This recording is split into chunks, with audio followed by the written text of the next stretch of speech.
Good morning, good afternoon, good evening, and welcome to the Center for Global Development. My name is Mark Plant. I'm a Senior Policy Fellow at CGD, and I'll be the moderator for today's event.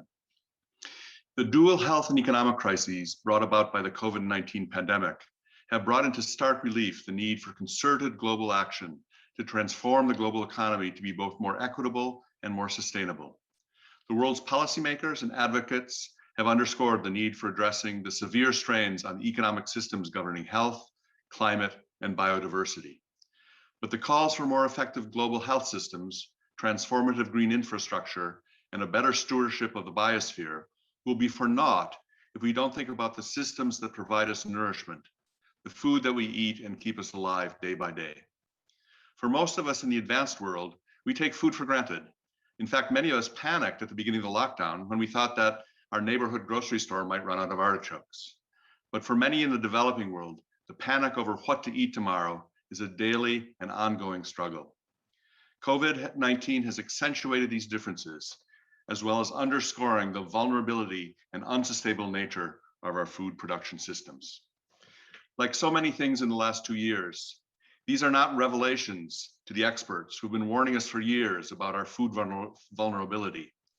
But to those of us who thought markets would just take care of all these things, COVID's been a real wake-up call. In a remarkable new book entitled The Economics of Sustainable Food, a group of experts looks at the food and nourishment divide in today's world and the unsustainable nature of food production. And to their credit, they go beyond just diagnosing the problem to propose reasonable solutions to the food crisis that confronts us. We are pleased to have Nicoletta Batini, the editor of the book, with us. Nicoletta is a lead evaluator at the IMF's Independent Evaluation Office. After Nicoletta presents a summary of her book, we'll hear from 3 distinguished panelists. Sarah Ngabobunu, Regional Director of the East and Southern Africa Division of the Program Management Department at the International Fund for Agricultural Development, IFAD. Jess Fanzo, the Bloomberg Distinguished Professor of Global Food Policy and Ethics at the Berman Institute of Bioethics at Johns Hopkins University, and Kobina Kra, Postdoctoral Research Fellow at the Center for Global Development, one of our newest members at CGD. We're very pleased to have all of you with us. After our panelists speak, we'll have time for questions from the audience. You can send those questions to us in 3 ways. On Twitter, you can send the questions by putting @CGDev or #CGDTalks. By email, you can send us an email at events@cgdev.org. And there's a button on your YouTube channel that you're looking at to transmit questions as well. So with that introduction, let me turn it over to Nicoletta. Nicoletta, the floor is yours. Welcome. Thank you, Mark. Thank you so much. It's great to be here and to be able to share, at least virtually, some thoughts about this very important issue. I would like to use my allocated time to give to the audience an overview of the challenges posed by today's food systems, starting with climate and their interactions with development issues, which the center, of course, is championing, and also to propose a summary of the solutions, the viable solutions that the book you mentioned goes at. So let me start. I'm going to share my screen right now here, so that you can see the presentation. I think it's better to use a few slides. Let me know if you can see it. I've put the slideshow on. Can you see it? Okay, good. So let's start. The 2 big sources of greenhouse gas emissions are energy and food production. And sometimes argue that we should focus on one or the other, but that's a false dichotomy. The chart here to the left, which is from the IPCC, based on Climate Watch and World Resource Institute 2020, shows that 3/4 of emissions come from the energy sector. That is, however, is not a sector in an economic term. And then about 18+% from agriculture, forestry, and land use, and then another 8 by the sum of industry and waste. But when you look at the food system as a whole, which contains some of the energy consumption of that big slice of the pie chart to the left, you get columns like the ones on the right panel here, which are from research by either Poor and Nemesek or Kripa et al. In Science. And the food system itself is accountable for something of the order 26 to 34% of global greenhouse gas emissions, and the IPCC puts that number, the upper bracket, at 37%. So it's actually a really large share of our emissions comes from food system, all the way from land use to production to, of course, the post-resale and supply chain.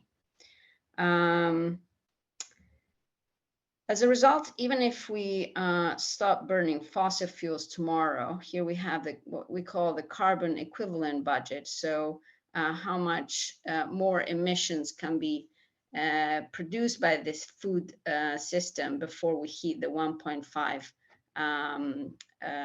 mark. And here, just to explain you this chart, that you should look at the blue bar here at the top. That's the business as usual bar. And then here at the bottom, we have an indication of 4 vertical lines. The first is the kind of high chance, 67 chance of remaining within a 1.5 Celsius limit, which is what the Paris Agreement hopes to achieve.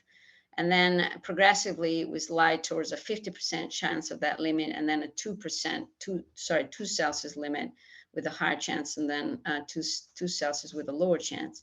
So even if we eliminated all fossil fuels tomorrow, which of course is absolutely impossible, because of food emissions, we would still go 2-3 times over our 1.5 Celsius limit under the Paris Agreement, just because of food emissions.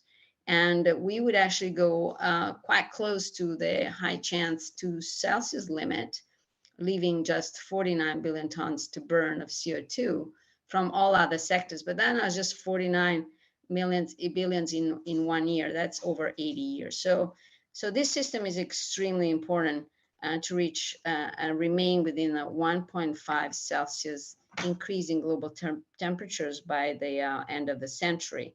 And we cannot ignore it. If we ignore it, we fail, very drastically our goals. There's another very important aspect of agriculture and food systems, is that, as you can see from the left chart, agriculture and land use change are the main emitters of methane, which is one of the greenhouse gases. Gases are various types, of course, there's CO2, but there's also CH4, methane, and NO2, which is nitrous oxide. Methane and nitrous oxide are mainly and primarily emitted by agricultural land use change, and they're much more potent to the global warming potential of these gases is multiples, like 34 over 100 years, 86 for methane, than CO2, and in the order of 300 times CO2 for nitrous oxide. So scientists in Oxford have shown that if we stop, and this is the little chart to the right of this panel, if we reduce completely CO2 emissions over time, and you see that little, those 2 blue and red lines going down to 0, in the case of CO2, warming will still go up over time until it plateaus. But if we manage to get CH4, methane, down, which is mainly produced by agriculture, down, we can actually cool the planet. So working on these sectors is really, really important, and it actually has a chance to revert, the increase in temperature that we see. Food systems, of course, do not just have implications for emissions. They are actually damaging the planet beyond repair. A number of natural resources, soil, fresh water, ecosystems. They're driving the number 1 cause of the 6th mass extinction, because agriculture now, through farmed animals and as humans, is occupying 96% of the share of mammals on Earth, leaving only 4% of wildlife. There are estimates the soil will be 90% degraded by 2050 because of our heavy use of nitrogen and phosphorus in fertilizers and pesticides and other chemical inputs in intensive agriculture. It's, of course, depleting aquifers, including fossil aquifers, which are non-renewable water sources, as we can see in the west of the United States and China.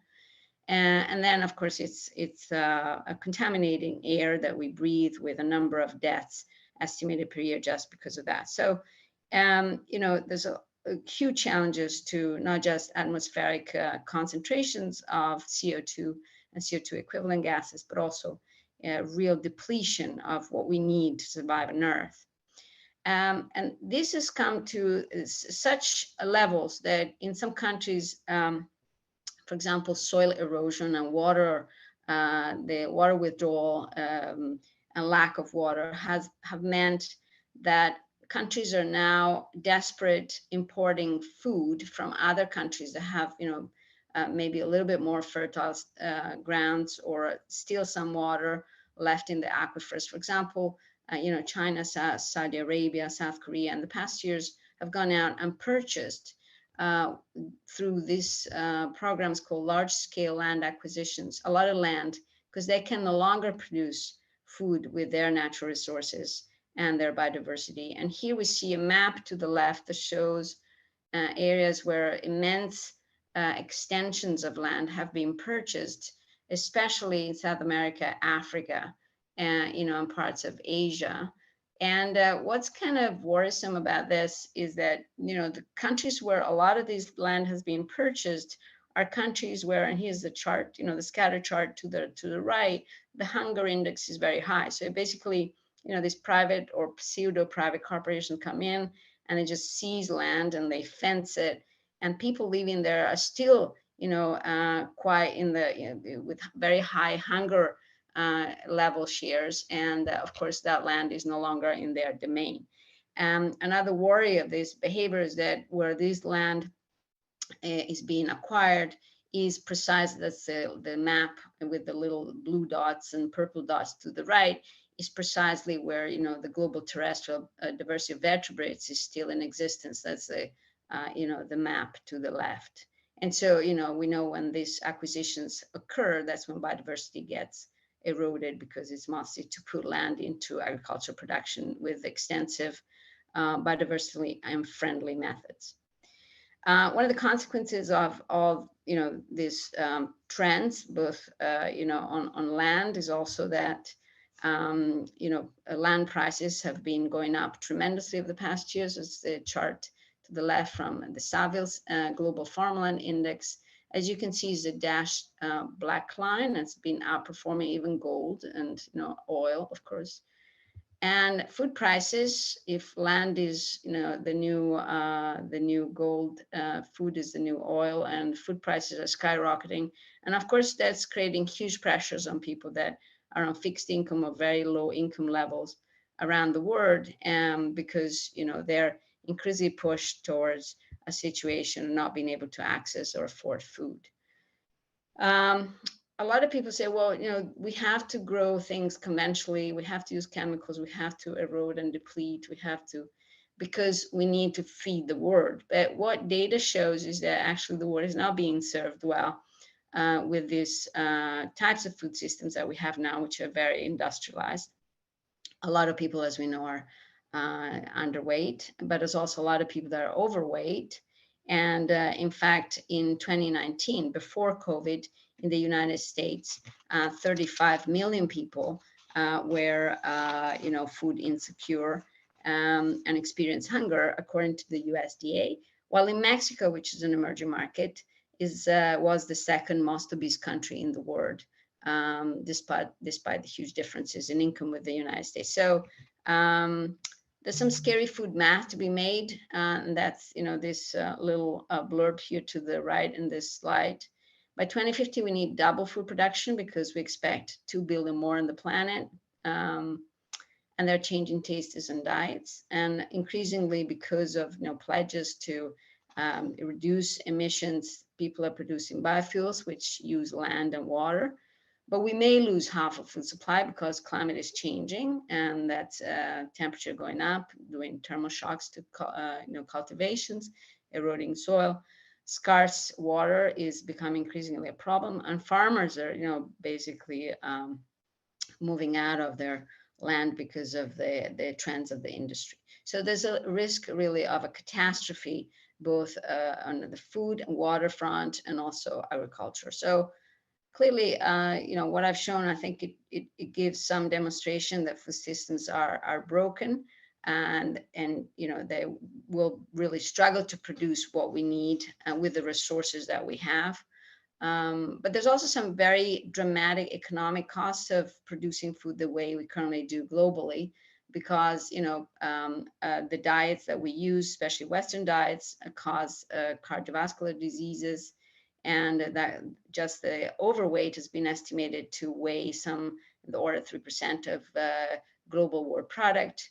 We have antimicrobial resistance, which is a consequence of giving antibiotics to farmed animals, and that's been estimated at 3.5% of global world product every year. There's an estimate of biodiversity loss costs from industrial agriculture of 4%. If you sum it all up and you throw in COVID, which in part is due to the way some food systems are organized in parts of the world, in part is due to the compounded effect of an unresilient population, already sick with chronic diseases when the pandemic hit, you reach a number of something like a third of global world product in terms of economic costs. And these costs are just the beginning, because we still have some biodiversity, we still have time to control antimicrobial resistance. What's the role of policy? This is what we asked in the book, and I just want to show this slide because this shows, for example, for the United States, that subsidies, regulations, and taxes can really make a difference in the way food systems are organized. Here we see for the United States from the farm subsidy database of the USDA. To the left pie chart, you see that 84% of US agricultural subsidies go to grains, just very few conventional grains like corn or wheat or soy. A great proportion of that is actually not going to humans. That's the middle pie chart, but they go to animal feed. And another important chunk goes to the production of ethanol. And what the effect of these on prices is seen and is visible on the chart to the very right. You can see that fruits and vegetables for all percentiles of the distribution food energy are much higher than the cost, of course, of grains, and which go to mostly animals and dairy and meats. And that means that people, of course, in choosing food are also skewed by price differences, which means that people prefer to eat, as they do in the United States, meats and dairy and processed food than, of course, fruits and vegetables, which are much more expensive. So the solutions are like, along 4 levers that we discuss in the book. The book is divided in four parts, 4 big sections: food supply, food demand, food waste, and food conservation. And it's kind of like this. For food supply, the prescriptions are you need to reduce animal food production because animals consume a lot of land and water and require a lot of chemicals to grow intensively the food that they eat fast and in bigger quantities that we do. And you also need to shift away from conventional farming toward, of course, regenerative farming. There's a lot of talk of that around the world these days with the Food Summit, and also to scale up all forms of sustainable farming, like, of course, urban vertical farming, regenerative farming, alternative protein farming, and so forth, including also at sea. On food demand, diets where they are skewed towards Western type diets, they need to be reined in and brought in line with WHO recommendations. In the same countries that don't have enough proteins, they need to scale up and sometimes eat more meat and more dairy than they actually do to get to their protein bill. On food waste, that's the lowest hanging fruit. It's 1/10 of all greenhouse gas emissions that we produce globally. And there are different solutions for different countries, as we explain in the book. For developing countries, strategies include public investment in weather systems to increase farming accuracy, training, and quality standards, and storage, so the food doesn't get lost in the fields, removal of infrastructure constraints, better infrastructure to bring food, cooling systems, improvements, and so forth. In developed countries, policies include, of course, it's more a consumer issue, so education to foster a no waste culture, portion sizing, food banks, and so forth. A fourth lever, of course, is conservation. Science shows that if we could conserve and protect and rewild 30% of Earth, including, of course, the oceans, that would do the trick of absorbing an enormous amount of our emissions, and also, restore the ability of the planet to become stable again. And so we do look into this in a lot of detail in the book, and what kind of economic policies can be utilized to arrive at this 30%. I just want to, this is one of the last slides, just the 1.5 Celsius scenarios. We did discuss the gray bar here at the top, the business as usual, of course, is not acceptable because it implies complete failure.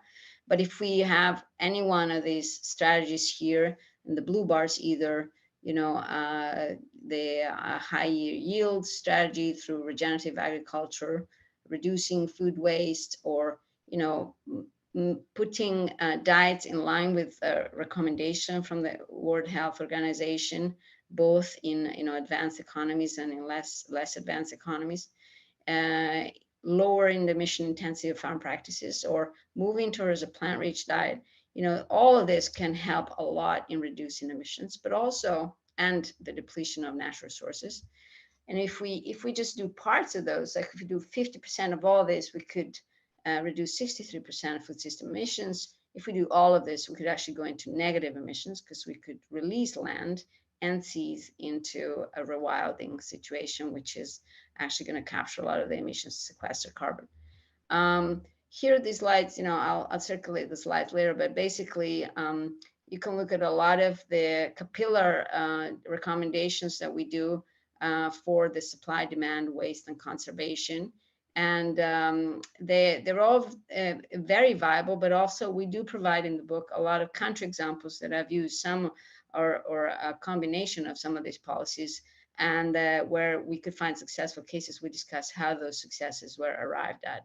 I won't go into this because I don't have enough time, but I am very happy to discuss details about specific policies or explain more what kind of policy we have in mind later on in the Q&A.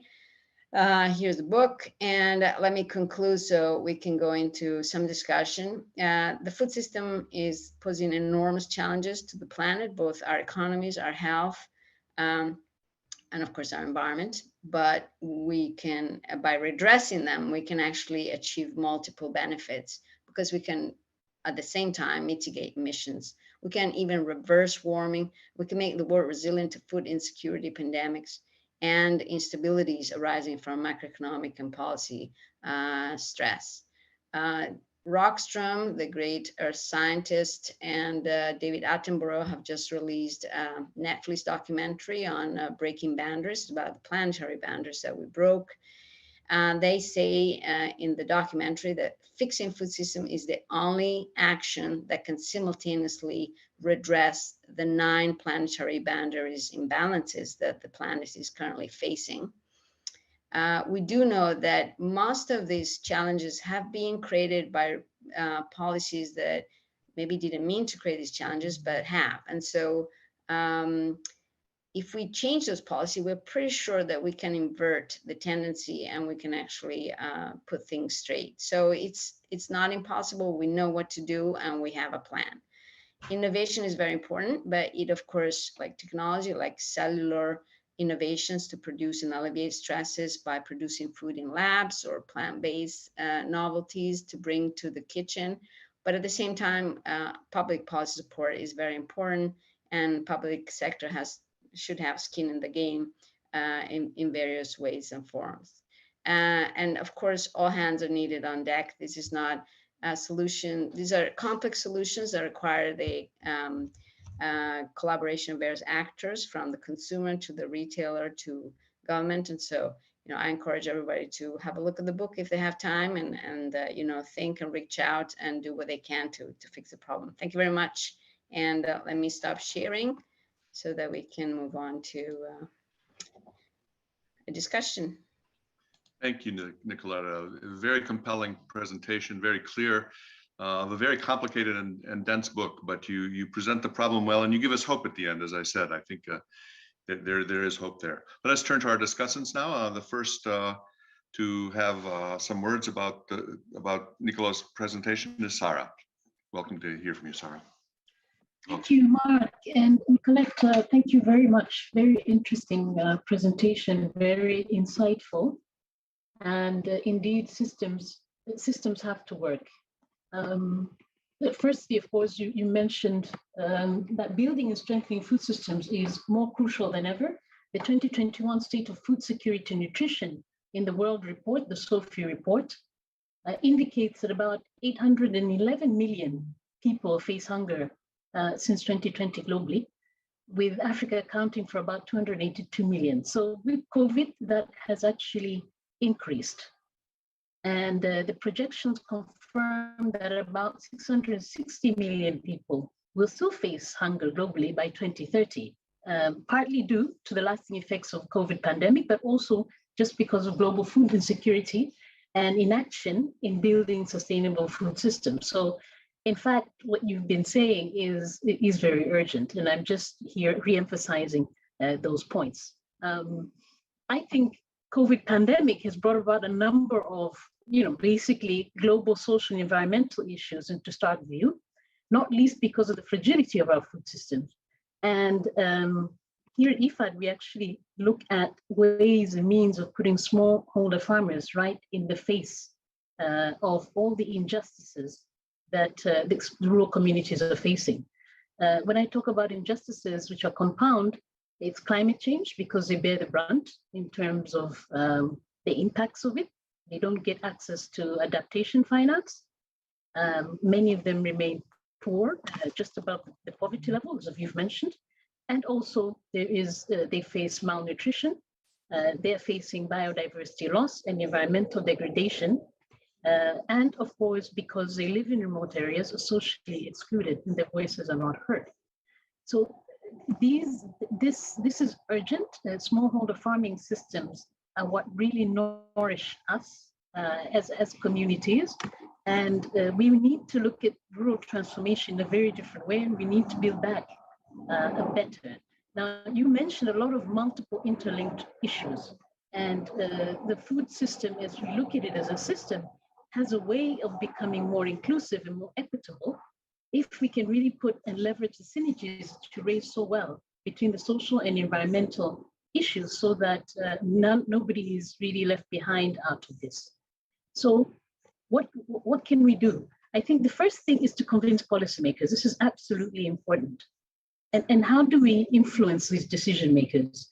I think we have to influence decision makers, mainly the public, but also private decision makers, to act, to invest, to look at the costs and benefits, to take solutions to scale, and to manage risks, and to support those who are really at the cusp of interface of the climate exposure, and try to see how can they invest, looking at making trade-offs.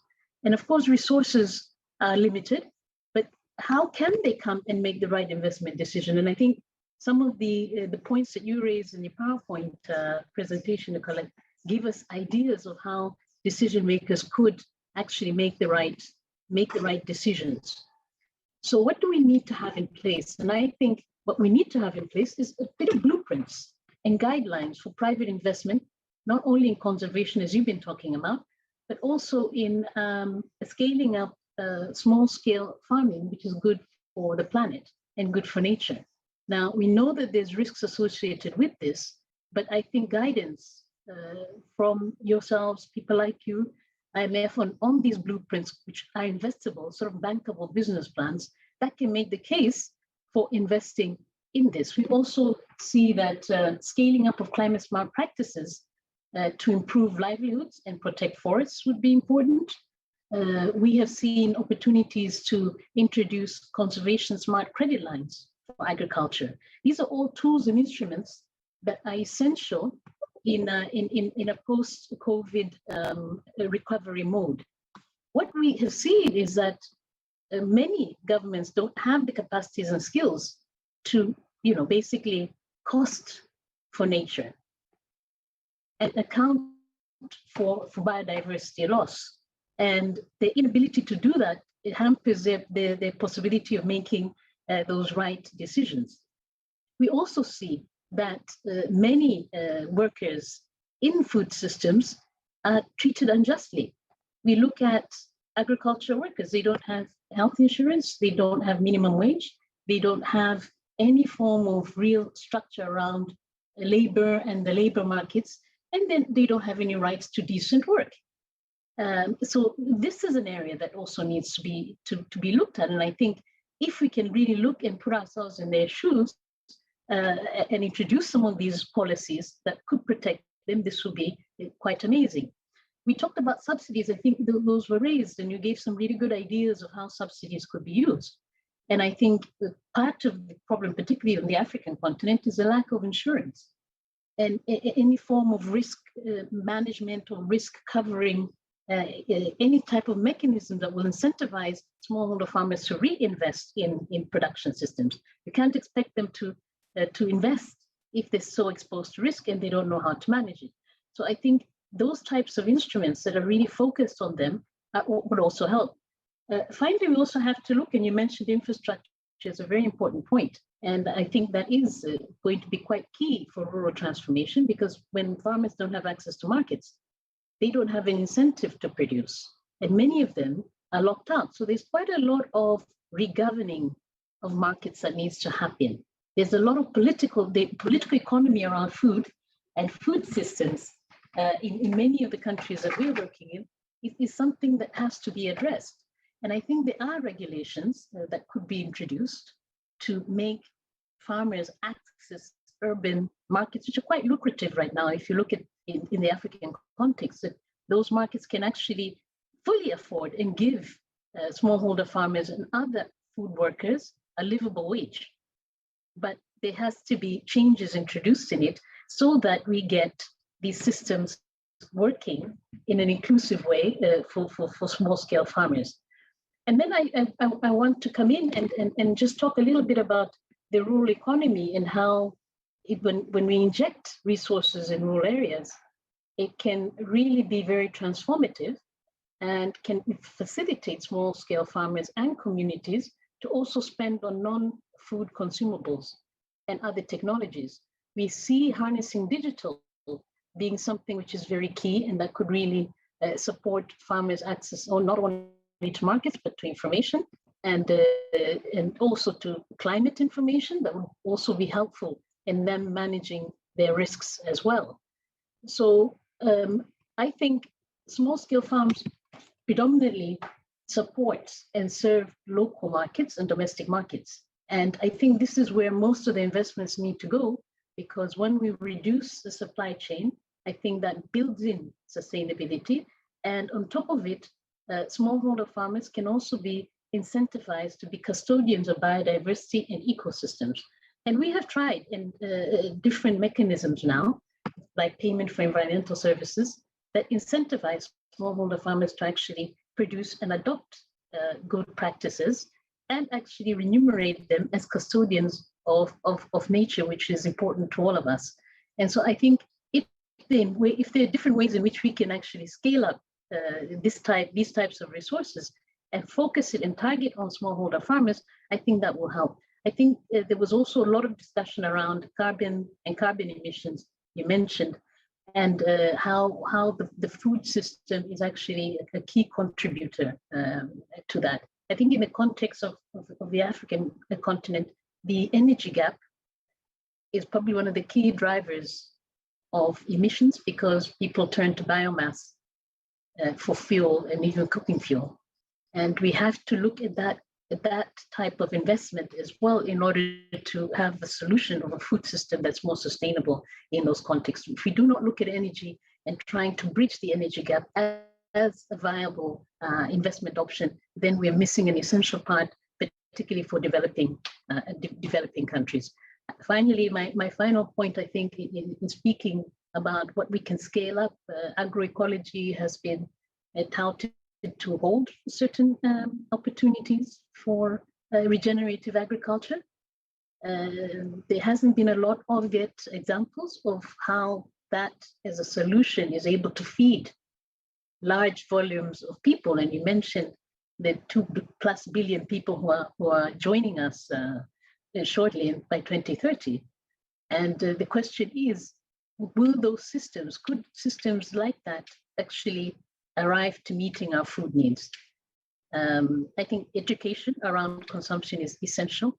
I think working on the blue economy, looking at fish farming, fish systems as alternative forms of protein will probably help.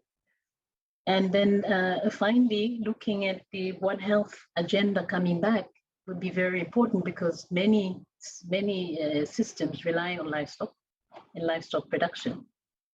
And in order to introduce an alternative to all those millions of people who live around livestock, small stock, big stock, I think we need to deep dive a little bit deeper to say, how can we introduce livestock systems which are more productive, more regenerative, and incentivize those smallholder communities that live around them to keep livestock in a slightly different way. So I would like to stop here for now, and I look forward to coming back and discussing more of this. Very interesting. Thank you, Mark. Great, thank you, Sarah. Thank you for lots of terribly interesting ideas.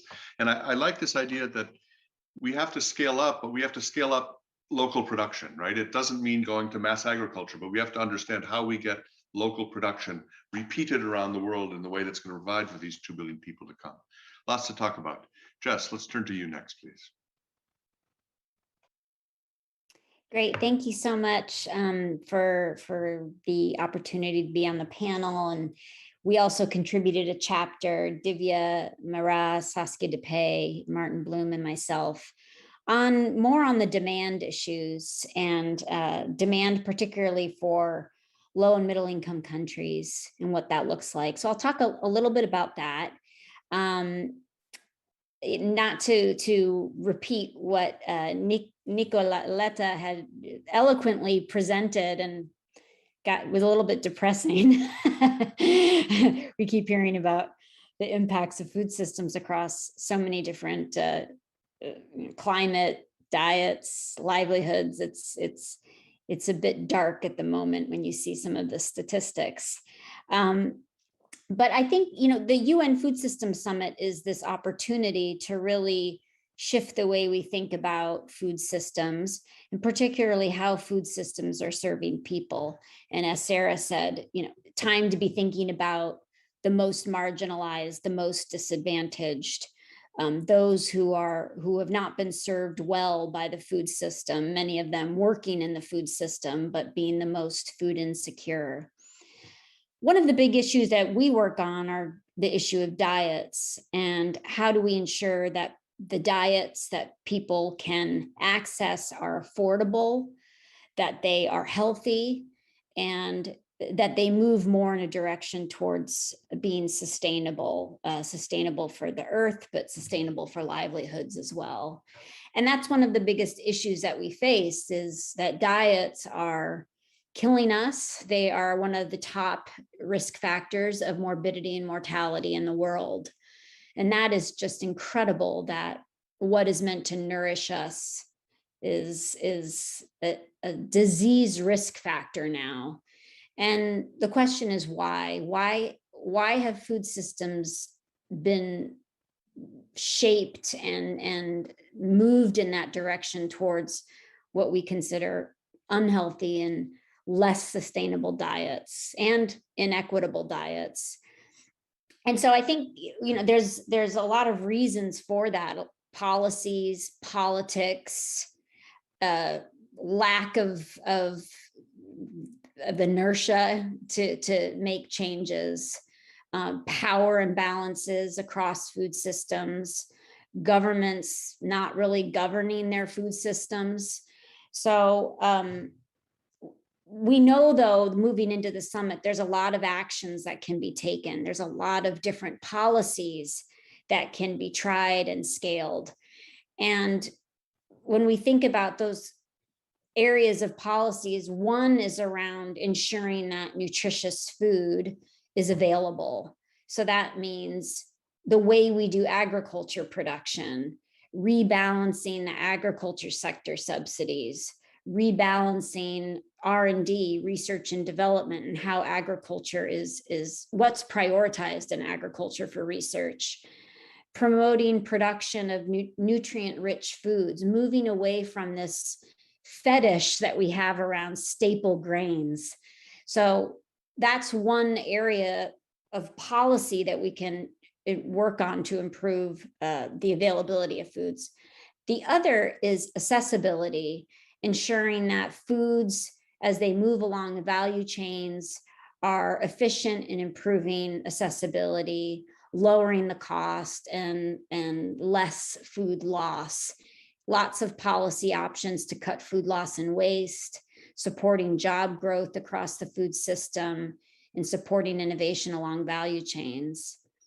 The third policy area is affordability. How do we ensure that healthy diets are affordable for the world? And the FAO, IFAD, UNICEF, WHO 2021 SOFI report showed that almost 40% of the world cannot afford a healthy diet. That's incredible.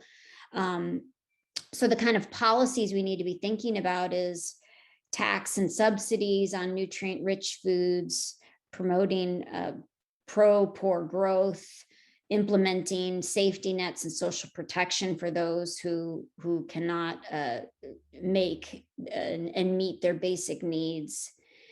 And then the last is on desirability, probably the hardest thing to change. You know, how do we change people's aspirations and desires towards healthy and more sustainable foods? And that's the challenging part. So we've got food-based dietary guidelines.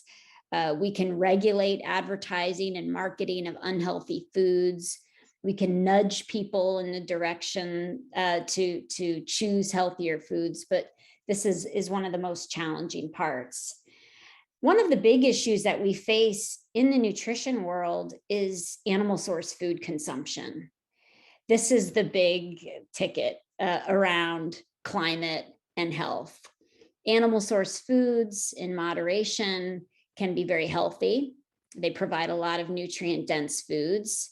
There's people who consume way too much, like Americans, and there's some that get very little, you know, maybe a piece of goat meat once a month in some rural parts of sub-Saharan Africa. So there's a real inequity of some people just consuming way beyond their means and having a very high carbon footprint diet, and others who don't get enough.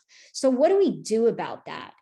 And going into the summit, that is one of the most contentious issues to deal with. Lots of trade-offs in shifting the livestock sector. You know, alternative proteins, you know, issues around the livestock sector and all the livelihoods that supports. You know, these disruptive technologies with some companies wanting to eliminate livestock from the planet. Is that viable? You know, so there's a lot of trade-offs in this area of healthy and sustainable diets. And again, getting back to this idea of desirability, people like the taste of animal source foods. They're tasty for many people, and how do we deal with that and make them affordable and sustainable? So lots of conversation in the summit with that. So I just want to end on one last thing, Mark, in that I think going into the summit, it will be interesting because we have so many different food system actors that will be coming to the table, and they all have different priorities. And in those priorities, there's trade-offs. You know, you're going to have the nutrition community advocating for more diets, and then you're going to have groups of people who are advocating for smallholder farmers and better livelihoods, those on the environment side. And the question is can we have it all? Can we expect so much from food systems? Can they improve diets and nutrition and health, improve the environment, mitigate climate, equitable livelihoods, fair wages? We're asking a lot of food systems. And when we think about the summit, who's willing to give a little? Who's willing to negotiate? Who's willing to step up and maybe make some sacrifices? And because we're going to have to do that. But without any kind of accountability, without any kind of dealing with conflicts of interest, and without inclusion of all the people who care about food systems and ensure that they're sitting at the table. And, you know, I think Sarah may agree with me that smallholders need to be sitting at the table at the summit. You know, the farmers need to be sitting at the table. Livestock ranchers need to be sitting at the table, not the usual suspects. It's their food system. Youth need to be sitting at the table. It's their food system for the future. So to me, we're going to be dealing with lots of trade-offs and asking a lot of food systems to do certain things. But if we don't have strong accountability mechanisms following the summit, we don't deal with conflicts of interest, and we don't have inclusion of certain groups, the summit could fall flat. So that's my 2 cents, but I'm really looking forward to the discussion and hearing from Kwabena. Thank you, Jess. It's going to be a challenge to bring all these themes and desires, if you will, together. I think we all see the challenge, but to untie the knot of how we get from here to there, I think is going to be difficult. Before we go to Kwabena, I just want to remind you that if you want to send in a question, you can do so on Twitter by tagging @CGDev or hashtag CGD Talks, by email at events@cgdev.org, and on YouTube, there's a button for you to send a question. With that reminder, I now turn the floor over to Kwabena. Right, Mark, thank you. And Nicolette, thank you so much for such a wonderful book. I actually got the opportunity to just go through a tiny bit of it, and it's really incredible. I really I enjoyed the book, enjoyed the bits and pieces that I got. It's really good. And I must also say that when you are the last speaker, you always end up, you know, repeating some of the points that has already been made. Otherwise, it's like, oh, I went there, but I couldn't say anything, because a lot of my points that I dotted, Nicolette, you mentioned, and Sarah talked about them. A lot of them, insurance and all these, you know, credits, taxes, and all that. But still, I have to say some things that I believe needs to be stressed more. So when reading the book, thinking about food security, a lot of these numbers that we, you know, mentioned, like 815 million people that are going hungry, and thinking about emissions, the numbers that those disheartening numbers that, you know, you showed us, then it makes me, you know, go back and think about sustainable food systems again. You know, how do we actually ensure that we are food secure, we really giving out the nutrition that we need, you know, but then also thinking about the future generation, that we're doing these things in such a way that we would ensure that those coming after us are going to still have the benefits to enjoy what's going on now. You know, so how do we do this? What are some of the things that needs to be done? I think that one major thing that I will stress is the fact that we have to understand or go back to that land use trade-offs. We should really go back and think about that, you know. And once we're thinking about that, we should know that we should always think about this as maybe country specific, because especially low-income countries and advanced countries, the way they are going about things will be different. We cannot adopt things that are working in the US and probably take it to Ghana or take it to Kenya and believing that or thinking that it's going to work there. It might not. For instance, in the advanced countries now, in the book, you know, we're talking about shifting from the consumption moving away from animal-based, you know, food products to more of plant-based stuff, food products, which is really good because we are thinking about emissions, right? You know, we have a lot of cattle, and methane it's a huge thing that we need to worry about. But if we should, you know, reduce these numbers of the animal numbers and focus more on plant-based foods, we're going to make a gain there. Again, it comes back to just your question, your point that, you know, preferences, some people would still want to consume the meat, you know, red meat. It's hard to, you know, get these people out of consume these animal plant-based products, move away from that. But that is in the advanced countries, right? But if you go to the low-income countries, a lot of the protein requirement would come from the animal products, because the plant-based cannot actually give them everything that they want. So when we are thinking about this, we should always, you know, think about it, having these two perspectives in mind. And you actually detail these things in the book, which I really, really, you know, like.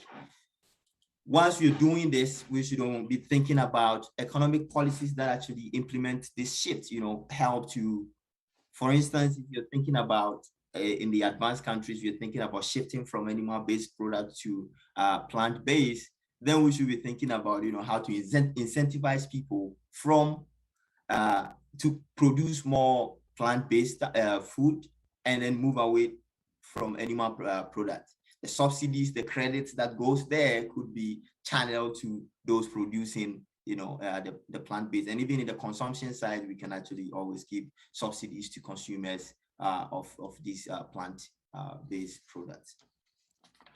All right. So again, where should the investment go?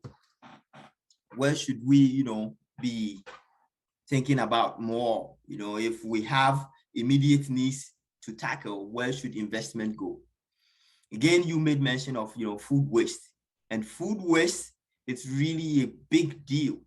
Oftentimes when we're thinking about, you know, the developing world, we think that we're producing more is going to solve the problem. So we focus on production, but that it's not it.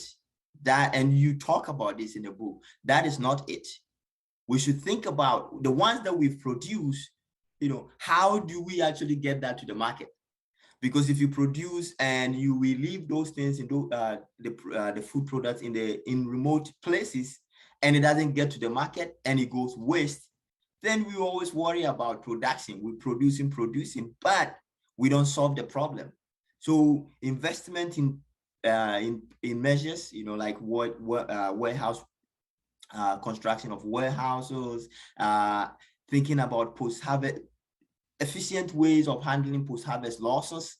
These are things that will actually help improve, especially the lives of rural farmers, especially in the developing country context. You know, we shouldn't be thinking about just only the production, but we should think about investment in infrastructure. For instance, road infrastructure, the warehouse receipt, warehouses, and all these things. These are going to help, because if we have this and a farmer can actually take this thing, produce and quickly get it to the market, or have people, the buyers, to come and buy directly from them, that is, you know, a big win for them. Then we don't have to worry too much about the food waste, because that naturally will transform, will carry whatever is being produced from the farm gate to the market for people to have access to it. All right. And I do a lot of research on land. So when I am always talking about food security, I look at it from the angle of, you know, land perspective, right? So there should be reforms, proper reforms for land, especially land titles in developing countries should be something that we should be thinking about, because now we are thinking about moving away from the conventional farming, right, to more of organic farming. But if I'm if I'm a producer and I'm going to get the land to invest in, these organic investment in organic farming is something that you don't reap the benefit in only a year or 2 years. You know, it's something that goes gradually. So if you have proper titles to whatever land you're actually using, that gives you that room to focus on investing in the soil, investing on the land, so that yields are going to go up, and you don't worry about fertilizers, pesticides, which are, again, we are even trying to move away from it because we are thinking about the environment. So the land reforms is something that we might think, oh, this is really simple, but it's something that I think, especially in the developing world, is something that we should really, really look at. try and, give farmers that power to feel that, okay, well, I have this title for my land, and so when I'm cultivating or I'm investing in this organic farming, I know I'm going to invest in this for a long period of time without getting worried about the land being taken away from me. And in that way, my investment, initial investment, and everything that I have done is going to go waste. So that is something that I would really suggest, when we go to the table for such discussions like this, we should be thinking about, efficient ways of doing that and making sure that we give more power to the rural farmers. Yeah, I wouldn't want to repeat some of the points that Sarah has already made, so I would want to end it here and give the floor to the audience and also to the panel, and we're all ready to answer some questions that comes in. But thanks for the opportunity. Thank you, Kubina. I think you illustrate well, if you will, the value chain, particularly in developing countries, that needs to be developed. People need to own their land. They need to be able to cultivate that land, get that product to market in a way that makes sense. And the market doesn't solve all the problems. I mean, I think that the thing that I've taken away in reading the book and in listening to you here today is, I think in agriculture, economists approach agriculture by saying, look, the invisible hand will take care of this, okay? And it did in a way. It gave us this huge scale that we're now seeing and mass agriculture, but that's not the solution that's going to be sustainable. And so the question is how government interacts with the private sector to move the scale in a different direction. It's really hard. It's something that we're struggling with in all parts of the development sphere. So I've got a couple questions that have been generated. One first for you, Nicoletta. Someone asks if methane is indeed the most important global greenhouse gas to reduce, what are the most effective ways of doing it? Where should we be putting our money, if you will, if we want to go after methane reduction? Well, I think the sixth report of the Intergovernmental Panel on Climate Change also said this. I mean, it's been saying it before, but now it's really even more evident because of the actual math that goes with the short-lived gases and the fact that we have a very short window to invert the tendency of the stock in the atmosphere. And I think so, given that science, which I think is now, I would say widely accepted, the way to go about this is to, I wouldn't even say penalize the sectors that are causing methane emissions, but certainly not subsidizing the sectors. I think that would be the number one thing to do, which is what we are currently doing. Currently, globally, we're subsidizing fossil fuels. Some of this entail, gas, jasciments, and of course, what that means is that leaks of methane, go to the atmosphere. But the number one emitter, as we saw in the chart that I showed, is agricultural land use change. The summation of those is really huge, and so it's very evident that even if we want to eat, animal foods, as Jess said, and there's, some, of course, observed trends in especially emerging markets that want to catch up, with some advanced economies and having more animal food based in their diets, is to, of course, move on to animals that emit less methane. And we know what these animals are. Now, all animals create, deplete resources and so forth. But of course, the large ruminants, the cows and, some of even the pigs through the manure, we know that larger animals are the ones that are most responsible for methane emissions. So we should just calibrate the policies to completely disincentivate, the raising and breeding of these animals.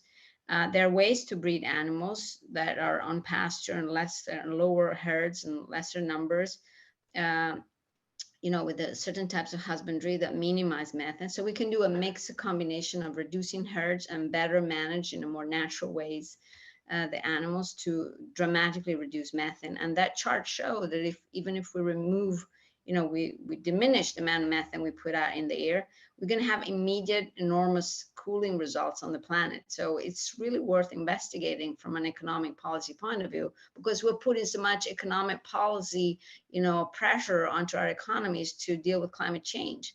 And here we have a solution right in front of our nose. So I think, that's what we need to do, is to go and look at the sectors that emit from that chart and say, where in the sectors, and we have all the stats. I didn't, bother you with a lot of charts, but we know exactly what kind of animals and what kind of cultures and what kind of, areas of agricultural land change produce methane. And we just go down and, remove subsidies. And if necessary, we tax the externalities so that those markets become much more in line with our climate ambitions. So you talk about removing subsidies, okay? That's something that is dear to an economist's ear. You don't want to subsidize things, of course, but those subsidies are in place for a reason. They were in place because we wanted to encourage some kinds of production, and we want to encourage certain types of, as I said, of production, or to support farmers who were having difficulties selling their products, okay? And particularly in developed countries, you see a whole set of subsidies that are politically very sensitive. How do we start to get rid of those? I mean, where do we start to push on those buttons? Because I think it's going to be really hard to do politically. I don't know, Sarah or Jess, do you have thoughts on that? Or Kubina, who would like to speak up? Yeah, thank you, Mark. I think it's an important question.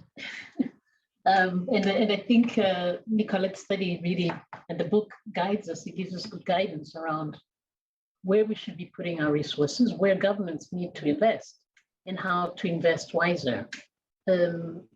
I think that the subsidies question is driven by a number of factors. And in many instances, the subsidies have been used to sort of just that, give farmers seeds. For instance, we are seeing in some of our programs that we invest in, the introduction of vouchers, the introduction of E-type tools, working with agro-dealers, and and sort of a clever declining subsidy could encourage smallholder farmers to actually take up new technologies, new types of crops, and make that investment. But beyond a certain price point, they won't be able to afford that. And in many instances, these subsidies also linked to food reserves, food banks, food reserve systems, so that countries are not left with no types of food reserves in case of shocks like COVID and others. So there is quite a lot of, let's say, political, but also justified support to these types of systems, but we need to make them more efficient. And I think we need to make them more effective and more transparent.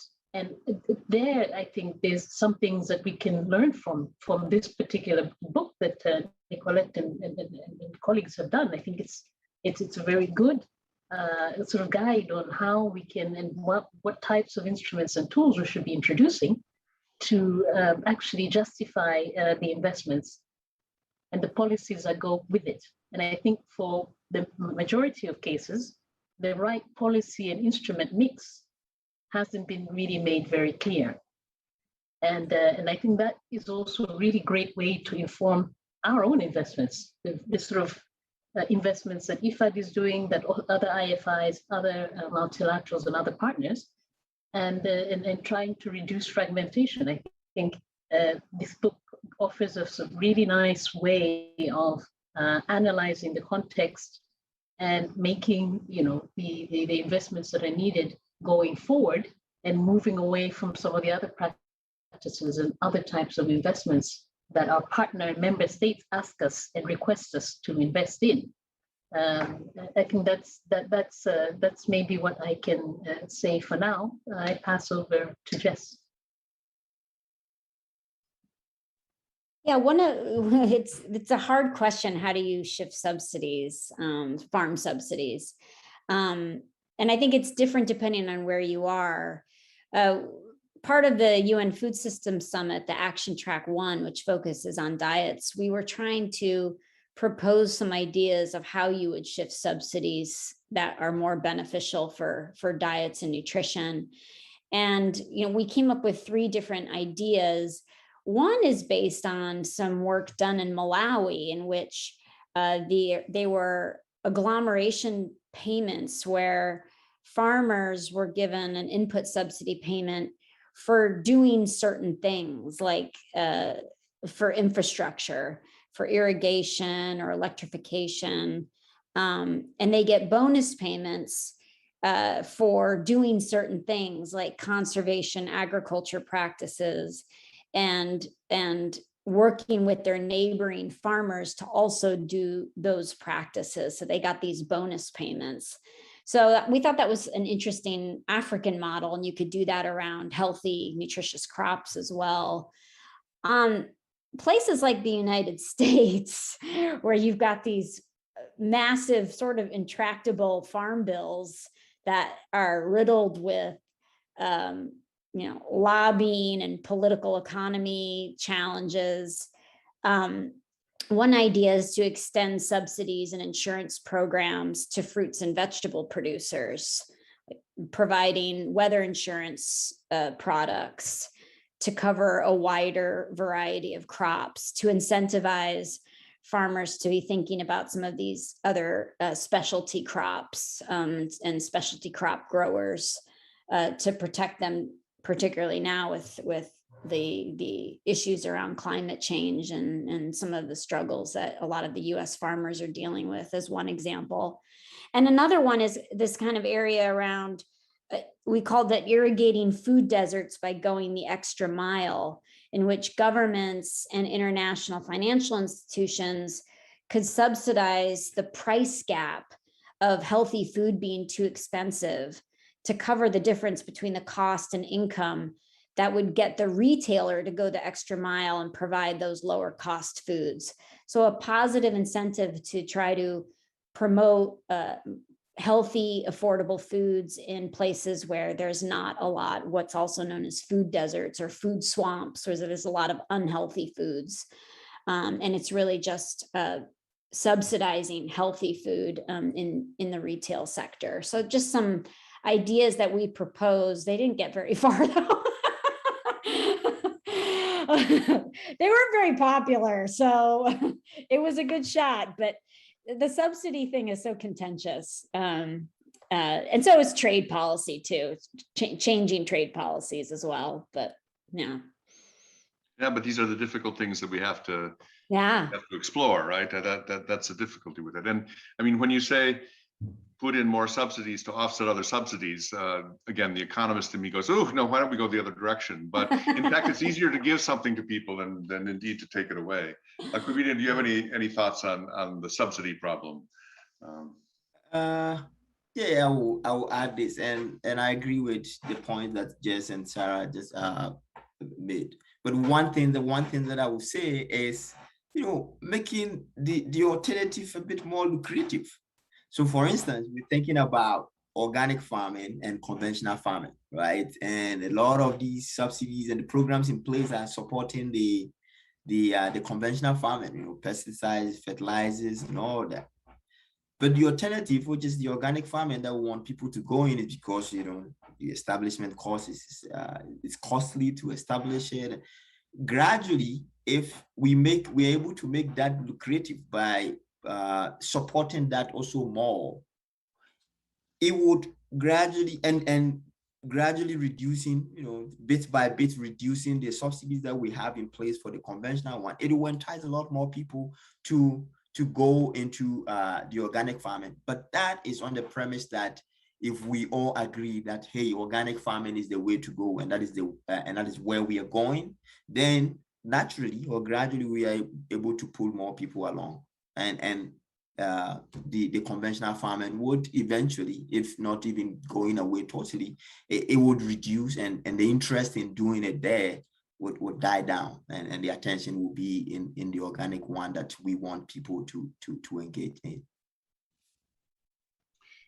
One of the purposes of the Center for Global Development has been to give, if you will, advice to the big international institutions as to how they should be dealing with these problems that are faced, particularly in developing countries. what should the IMF and the World Bank be offering to developing countries? If a minister comes and says, we want to do the right thing in agriculture, but where do we start? What is it that's going to be useful, if you will, perspectives and advice from the World Bank, the IMF, IFAD even, to these countries that are trying to make these difficult policy decisions in the field? What's going to be the best thing to go in? Nicoletta, you work at the IMF indirectly, I realize, at the Independent Evaluation Office, but I'm sure you've thought a bit about this, how the IMF should be intervening in this debate.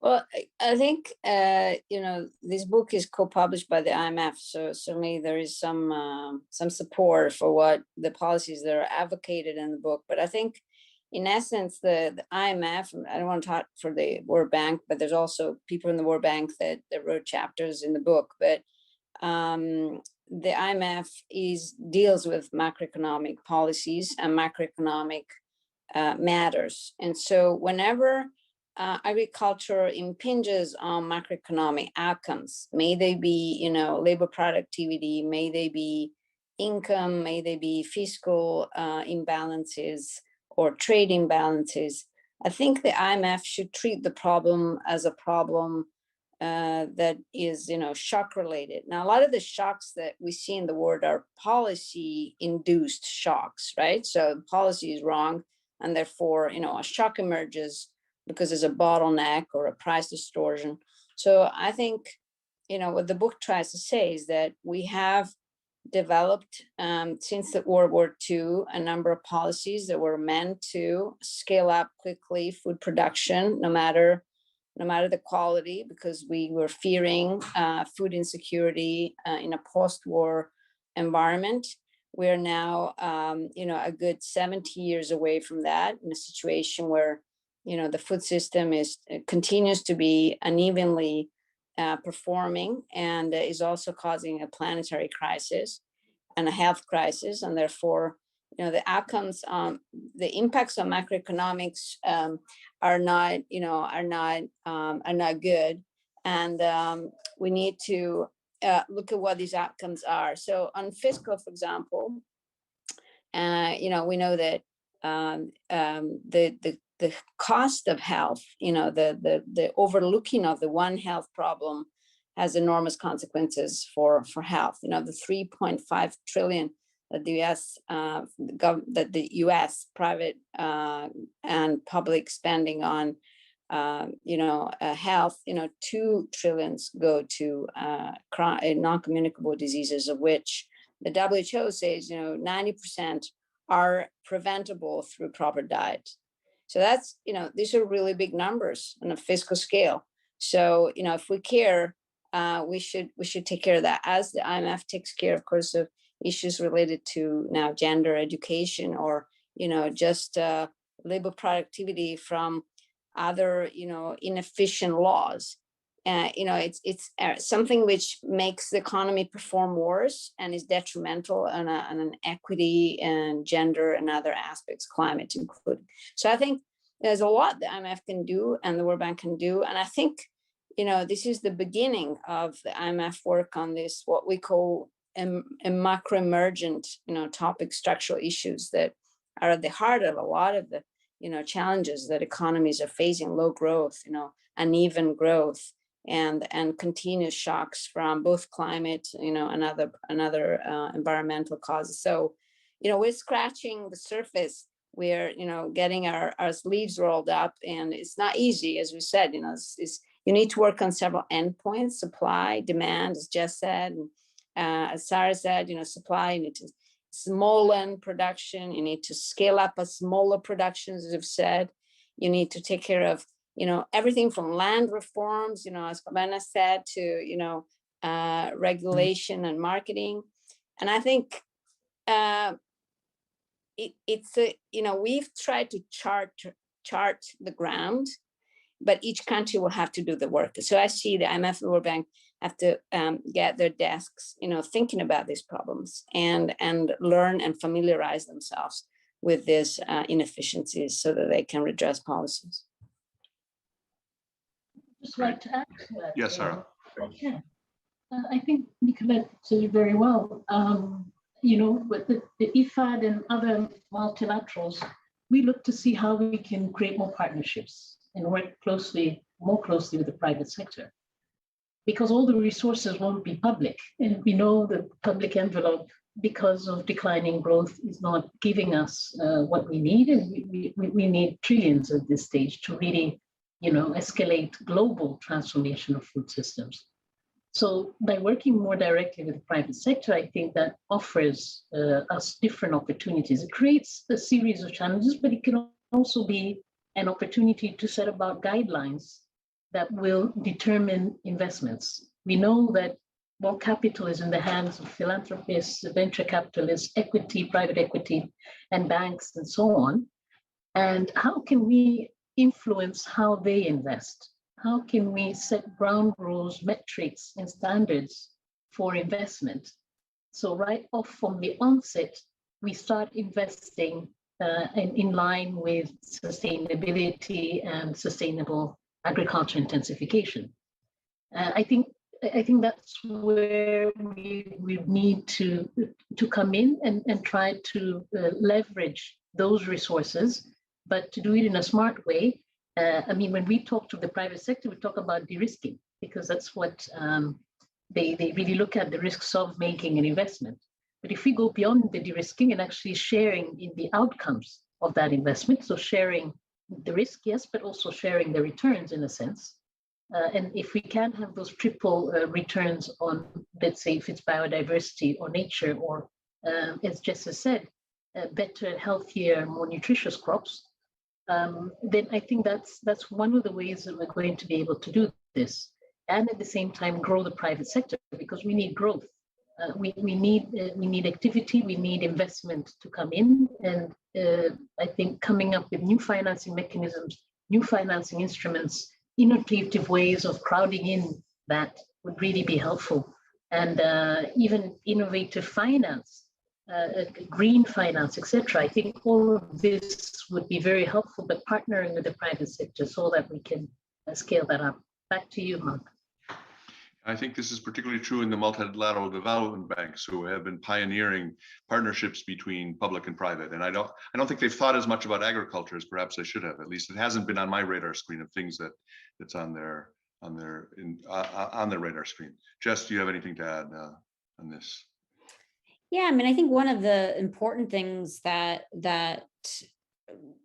financial institutions working with governments and as Sarah said, with private sector, is investing in sort of the back to basic infrastructure. There's so many small scale producers that just can't get out from under poverty traps, and they're underinvested in, and they're basic things like irrigation, energy, rural roads, to ease movement of inputs and outputs from farms and in services. And we particularly need this on the nutritious food front, because most of those foods are perishable. And so we need better infrastructure. Some are quite water intensive. We need more infrastructure to be able to, for those farmers in the places where we can grow those nutrient rich foods, and those farmers that want to grow those nutrient rich foods, to be able to do that and not lose and waste them along the way to market. So to me, a big,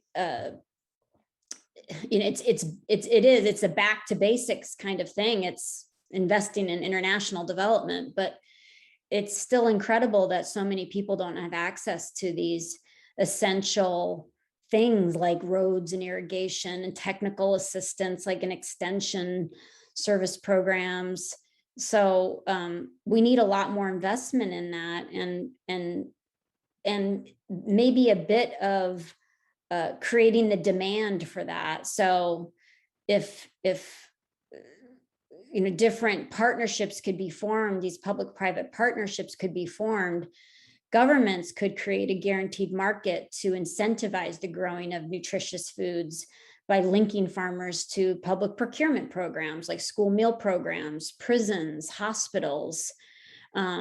So to me, this is a big gap in the nutrition world, is ensuring that we have enough available nutritious food, and it really will involve building better infrastructure, particularly for smallholder farmers and producers. Kubina, you had talked about the need for land reform and the need for a rethink of property rights. Is that something that the international institutions can help with, or should that just be left to the local, if you will, the national government? Because property rights is a very culturally sensitive thing in my experience, at least. What's your thought? Is there room for outside advice, or just a push from inside? That's great, Mark. And this is like, it's difficult to, say, oh, this person or that institution can actually do it. But I think the local community, the locals are actually the ones that should be more, empowered into doing that. But I still believe that there should still be some there could still be some international support, to facilitate the process, because oftentimes we're going to argue about, when you leave it to these the leaders, they're going to always talk about, oh, we don't have the needed finances to reach out to these people to, make all these reforms. So you need the financial support, obviously, but the rural or the locals are the ones that would have the power to doing that, because it's, as you said, it's really a sensitive issue. So the locals have, the big power, but there could still be some international support in terms of, financing the process and facilitating it to making it quicker. To add on to this conversation, I think we've been speaking a lot about land reform, but if we look at it from the perspective of land tenure, then land tenure markets can be developed, and it's the role of local government to actually ensure that that tenure certificate is tenable, and if there's any disputes, being able to solve that. And now with the technologies that we have, remote sensing, geomapping, etc., should be really not as expensive as it once was to actually capture where the land is, and then try to dynamize rural land markets using certificates. And as long as those certificates are respected, then I think these things will work, because land is a factor of production. When we talk more about real reforms and ownership of land, particularly from governments from ex-colonial systems, etc., and you don't have, let's say, the administration part of it sorted out, this is when you get into all of those issues. So going in, just as the land is right now, and building in the administrative capacities for that, and then having this sort of tenure certificate would also just give smallholder farmers the needed assurance that indeed they can use land for a period of time as a factor and a means of production. So this could be a sort of intermediary type of solution that could be very effective in promoting investment, at least on the local level. Yeah, and you touch in your intervention, Sarah, on something that we haven't touched a lot about, and we're running out of time, is that technology has changed remarkably in the last 4 or 5 years, and has allowed the kinds of things, the global surveillance, the mapping, is just a whole new different way of thinking about things, and gives governments and farmers and alike a different set of tools that they can use extremely well. So again, another whole area for discussion. We've got about 5 minutes left. When we do podcasts with people from outside CGD, our ending question is, if you could change one thing magically with a magic wand, what would you choose to change? And so let's talk about the food policy area. I'll limit you a bit.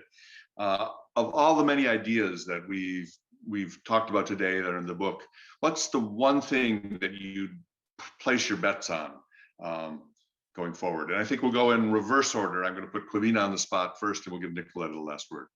One policy change, Kubina.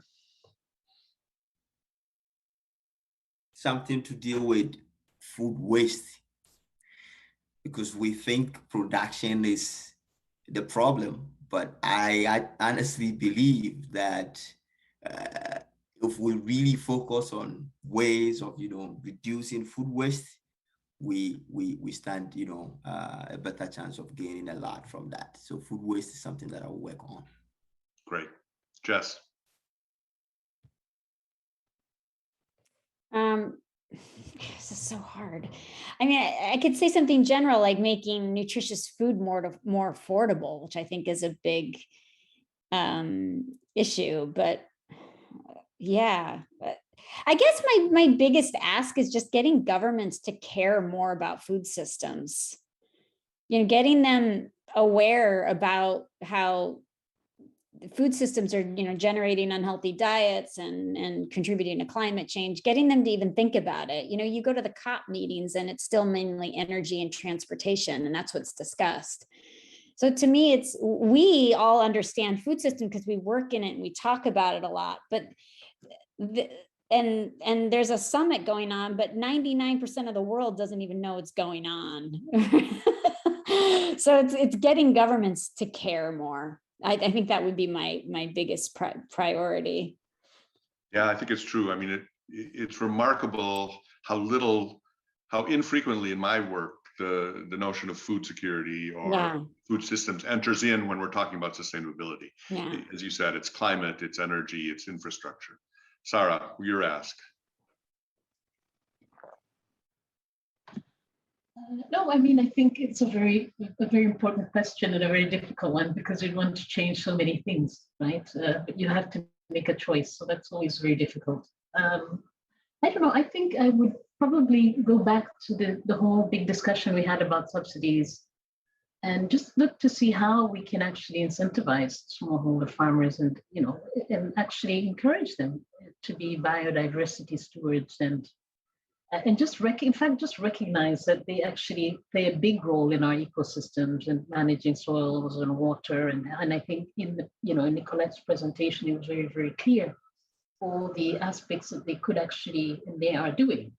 And so why don't we actually recognize them for this and incentivize them? So those subsidies should be targeted, but really targeted to those farmers who are actually playing out that role, make that role very clear, or much clearer, and then advocate with government to make that investment.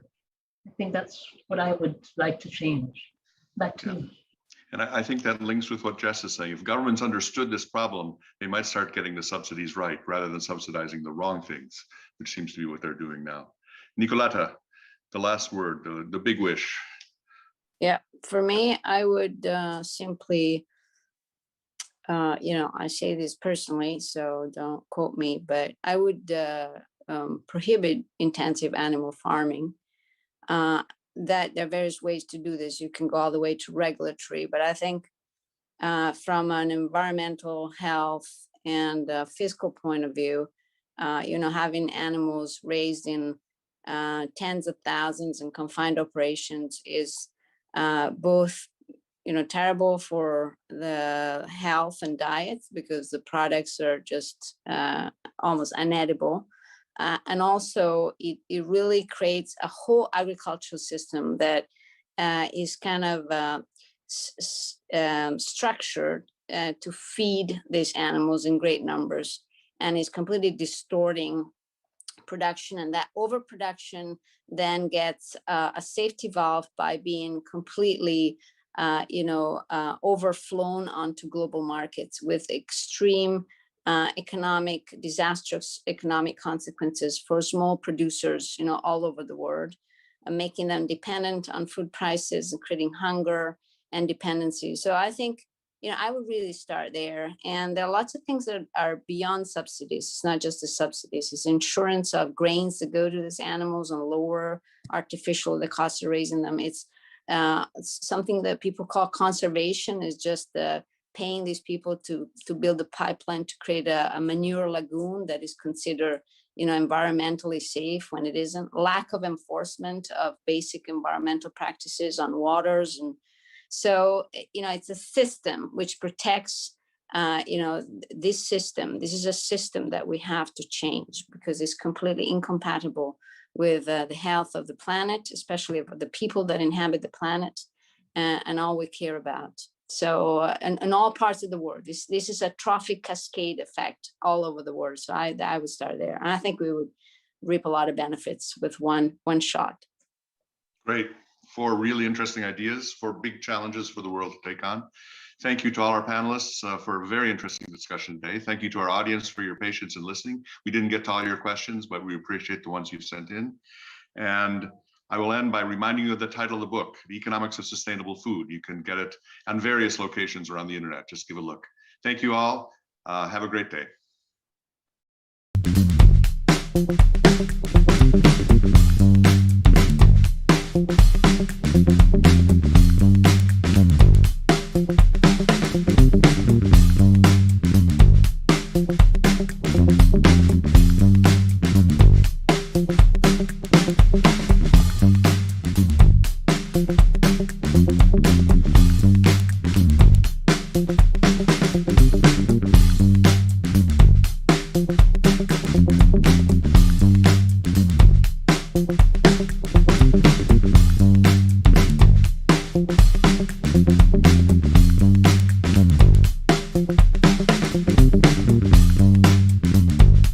Thank you.